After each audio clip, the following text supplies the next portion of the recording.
Brésil est un pays très connu pour ses énergies renouvelables. Il y a eu la grande histoire de l'éthanol, mais où en est exactement cette grande story de l'éthanol aujourd'hui? Alors, le Brésil a été un pionnier, sans aucun doute, dans la production d'éthanol. On a produit de l'éthanol, évidemment, à partir de la canne à sucre. On a produit de l'éthanol aussi à partir du manioc.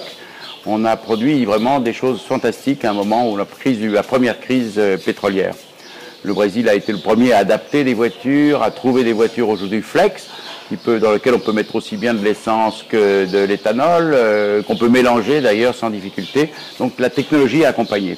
Seul problème, c'est que nous avons un gouvernement interventionniste. Donc sur ce projet, ce sont effectivement énormément d'usines de canne à sucre traditionnelles qui produisaient du sucre dans l'ensemble de manière assez vieillotte, ont dû se regrouper, se restructurer et ont beaucoup investi dans ce projet formidable qu'était l'éthanol. Nous avons malheureusement un gouvernement extrêmement interventionniste et pour des raisons politiques, effectivement, récemment et ces dernières années, ont limité la croissance de tous les problèmes, de tout le prix de l'éthanol, le prix du pétrole. Le prix du pétrole, c'est pas trop grave parce que la Petrobras, enfin c'est très grave, mais la Petrobras est effectivement une institution publique et donc l'État paiera d'une manière ou d'une autre. Dans le cas, effectivement, des gens qui ont cru à l'éthanol, qui ont investi dans des structures pour production d'éthanol à partir de canne à sucre, il y a des situations extrêmement dramatiques d'usines, en particulier dans le Nord-Est, qui sont des usines assez peu capitalisées, qui sont en faillite et dans des situations extrêmement compliquées parce que le prix de l'éthanol a été bloqué pour maintenir l'inflation qui ne demande qu'à décoller. Et ça a été vraiment un problème extrêmement, et c'est toujours un problème extrêmement compliqué. Est-ce que ces biocarburants de deuxième génération pourraient être la solution pour sortir de cette crise? Le problème étant qu'il n'y a pas de volonté politique de favoriser cela, on sait très bien qu'en Allemagne, on a eu des subsides, en Espagne, on a eu des subsides pour des énergies renouvelables. Le Brésil, même pour l'éthanol, devrait avoir une vraie politique et garantir des prix minimums qui permettent de réellement investir dans ces nouvelles filières. Donc aujourd'hui, on parle au niveau éthanol, on parle d'éthanol de deuxième génération.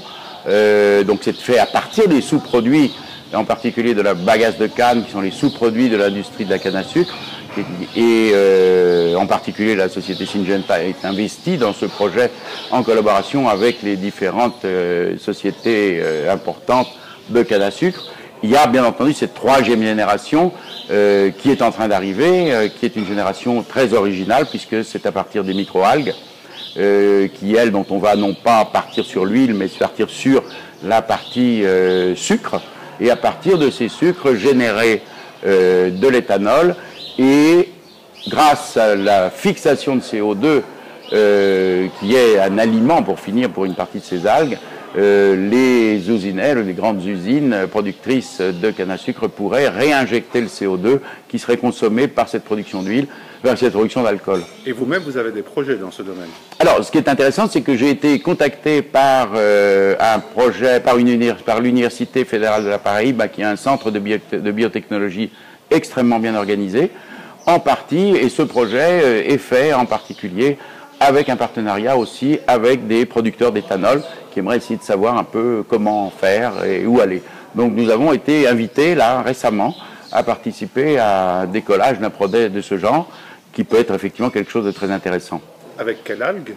Alors ce serait bien entendu la chlorelle qui a une richesse extraordinaire puisque nous pouvons aussi bien partir vers l'huile, biodiesel, et on peut partir vers l'alcool. Et là, je pense qu'il va y avoir une compétition qui va se faire, et ça va être un problème de coût de savoir, pour finir, laquelle des deux filières est la plus intéressante, et surtout la moins chère. Fernando, merci.